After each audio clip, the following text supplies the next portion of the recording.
अध्याय 1।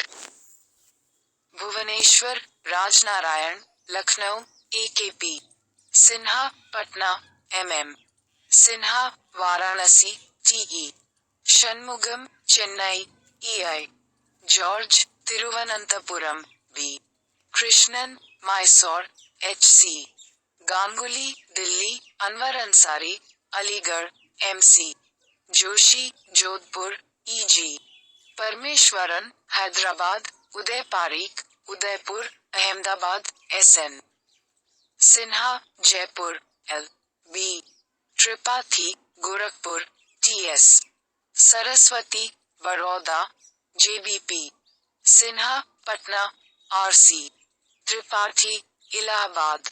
उन्होंने मनोविज्ञान के विभागों की स्थापना की और इस अनुशासन को लोकप्रिय बनाने के लिए विभिन्न क्षेत्रों में काम किया। विवरण के लिए भूषण, 2017 देखें। भारत में अनुसंधान का प्रारंभिक फोकस प्रयोगात्मक मनोविज्ञान, मनोविश्लेषण और मनोवैज्ञानिक परीक्षण था। 1960 के दशक की शुरुआत में कई नए विश्वविद्यालय विभाग स्थापित किए गए और धीरे धीरे मनोविज्ञान के व्यवहारिक क्षेत्रों को प्रबंधन, शिक्षक प्रशिक्षण, रक्षा, बाल विकास, संचार अध्ययन आदि संस्थानों में बढ़ावा मिला। कई शुरुआती अग्रदूतों ने अपना पेशेवर प्रशिक्षण प्राप्त किया था इंग्लैंड, अमेरिका और कनाडा, और वे पश्चिमी परंपरा में काम करते रहे। क्षेत्र के व्यावसायिक विकास के संदर्भ में इंडियन साइकोलॉजिकल एसोसिएशन (IPA) की स्थापना 1925 में हुई और इसने Indian journal of psychology launch किया। 1940 में कलकत्ता में लुम्बिनी पार्क मानसिक अस्पताल की स्थापना की गई। 1945 में रक्षा अनुसंधान की एक मनोविज्ञान शाखा की स्थापना की गई, जो 1949 में भारत के रक्षा विज्ञान संगठन का हिस्सा बन गई।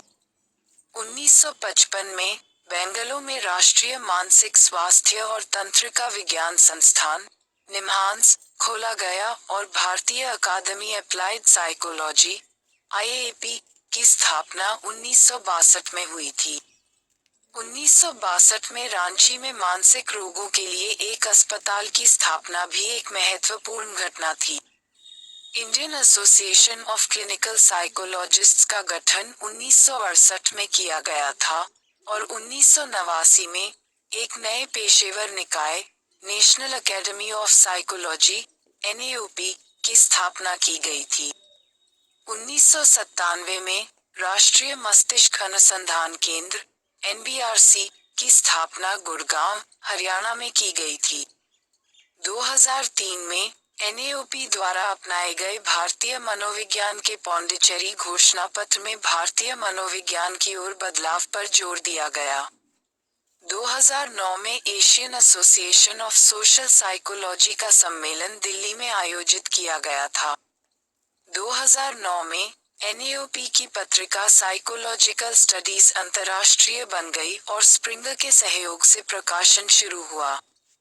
2002 में इलाहाबाद में संज्ञानात्मक विज्ञान का एक केंद्र भी स्थापित किया गया था। विश्वविद्यालय दृश्य धीरे धीरे बदला है और मनोविज्ञान का दायरा विस्तृत हुआ है। न केवल संज्ञानात्मक प्रक्रियाओं, व्यक्तित्व प्रक्रियाओं और मानव विकास से संबंधित शैक्षणिक रूप से उत्तेजक समस्याओं के अध्ययन पर ध्यान दिया जा रहा है, बल्कि देश के सामने आने वाली चुनौतियों जैसे गरीबी, पूर्वाग्रह और भेदभाव, समाजीकरण और नैतिकता, नेतृत्व शैली, स्वास्थ्य और कल्याण आदि। एक विशिष्ट प्रवृत्ति उभर रही है जो मनोविज्ञान को सांस्कृतिक रूप से उपयुक्त के रूप में बढ़ावा देने की कोशिश करती है और भारत में उपलब्ध स्वदेशी ज्ञान प्रणालियों को स्वीकार करती है। हाल के वर्षों में इन विचारों में अकादमिक रुचि बढ़ी है। पारंपरिक ज्ञान को केंद्र में लाने और समकालीन चिंताओं को सांस्कृतिक संदर्भ में प्रस्तुत करने के लिए कई खंड प्रकाशित किए गए हैं।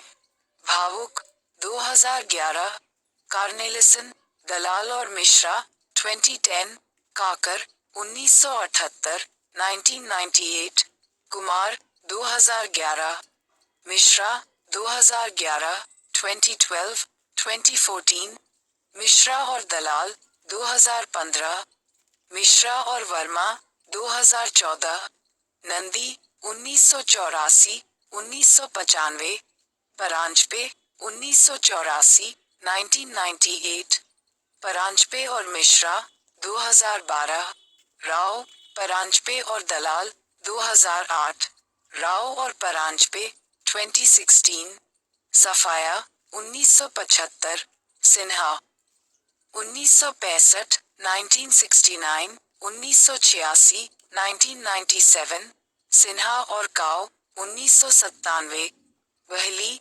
2009।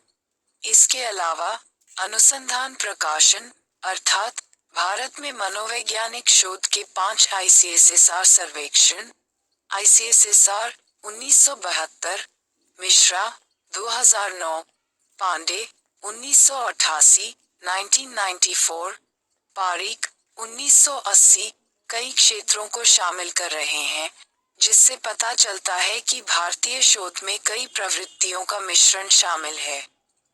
जबकि बहुमत यूरो अमेरिकी मनोविज्ञान की स्थापित परंपराओं का विस्तार कर रहा है, सांस्कृतिक रूप से प्रासंगिक मनोविज्ञान के लिए चिंता भी स्पष्ट है। परिणामस्वरूप हम भारत में समकालीन अनुसंधान में विविधता, अनुप्रयोग अभिविन्यास और स्वदेशीकरण में वृद्धि देखते हैं। मनोविज्ञान का अंतर्राष्ट्रीयकरण। ऐतिहासिक रूप से द्वितीय विश्व युद्ध ने मनोविज्ञान के अनुशासन को आकार देने में महत्वपूर्ण भूमिका निभाई। सरकारी एजेंसियों और मनोवैज्ञानिक विज्ञान के बीच संबंध मजबूत हुआ। सर्वाधिकार सुरक्षित। मनोविज्ञान का विज्ञान 17 द्वितीय विश्व युद्ध से पहले यूरोप के साथ साथ अमेरिका में भी मनोविज्ञान के अध्ययन के लिए कई केंद्र थे। जैसा कि डेंजिगर 1990 ने नोट किया, युद्ध के बाद की अवधि के दौरान स्थिति बदल गई। एक महाशक्ति बनने के बाद अमेरिका और उसके विज्ञान ने प्रभुत्व प्राप्त किया। अमेरिकी मनोविज्ञान आदर्श बन गया और अन्य देशों को परिधि पर धकेल दिया गया। ज्ञान के इस एकतरफा प्रवाह ने असंतुलन पैदा कर दिया। हालांकि 1960 के दशक में राजनीतिक और आर्थिक मजबूरियों के कारण अमेरिकी मनोविज्ञान को अन्य देशों में निर्यात किया गया था। कई देशों ने औपनिवेशिक शासन से मुक्ति प्राप्त की और लोकतांत्रिक कार्यप्रणाली को चुना। अमेरिकी आधिपत्य के विरुद्ध एक प्रतिरोध भी शुरू हो गया। अमेरिकी मनोविज्ञान की संस्था बहुत मजबूत हो गई और अमेरिकी मनोविज्ञान की अवधारणाओं, सिद्धांतों और तरीकों से बचना मुश्किल हो गया। अंतर सांस्कृतिक मनोविज्ञान। सांस्कृतिक मनोविज्ञान और मनोविज्ञान के स्वदेशीकरण के आंदोलनों ने लोगों के मनोवैज्ञानिक गठन को आकार देने में संस्कृति की भूमिका की ओर ध्यान आकर्षित किया। यह महसूस किया गया कि व्यवहार और मानसिक प्रक्रियाओं का अध्ययन उन्हें सांस्कृतिक संदर्भ में रखे बिना नहीं किया जा सकता है। यह नोट किया गया कि मनोवैज्ञानिक कार्यप्रणाली के सार्वभौमिक, एटिक, साथ ही सांस्कृतिक रूप से विशिष्ट, एमिक, पहलुओं का अध्ययन करने की आवश्यकता है। आचार विचार को भी पूर्वकल्पित और थोपा नहीं जाना चाहिए। उन्हें विभिन्न संस्कृतियों के एमिक्स के अध्ययन के आधार पर प्राप्त किया जाना है। संस्कृति में जीवन शैली, मूल्य, प्रथाएं और लक्ष्य शामिल हैं, जो लोगों और समुदायों को विशिष्ट पहचान प्रदान करते हैं।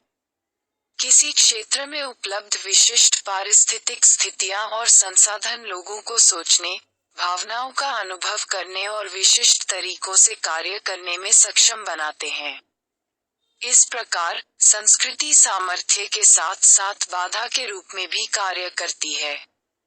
जैसा कि हम सीखेंगे, इस बात के अनुभवजन्य साक्ष्य बढ़ रहे हैं कि जिस तरह से स्वयं, नैतिकता और व्यक्तित्व जैसी धारणाओं की संकल्पना की जाती है, समस्याओं पर विचार किया जाता है और हल किया जाता है, मानदंडों का पालन किया जाता है, लोगों का नेतृत्व किया जाता है और उन्हें प्रेरित किया जाता है।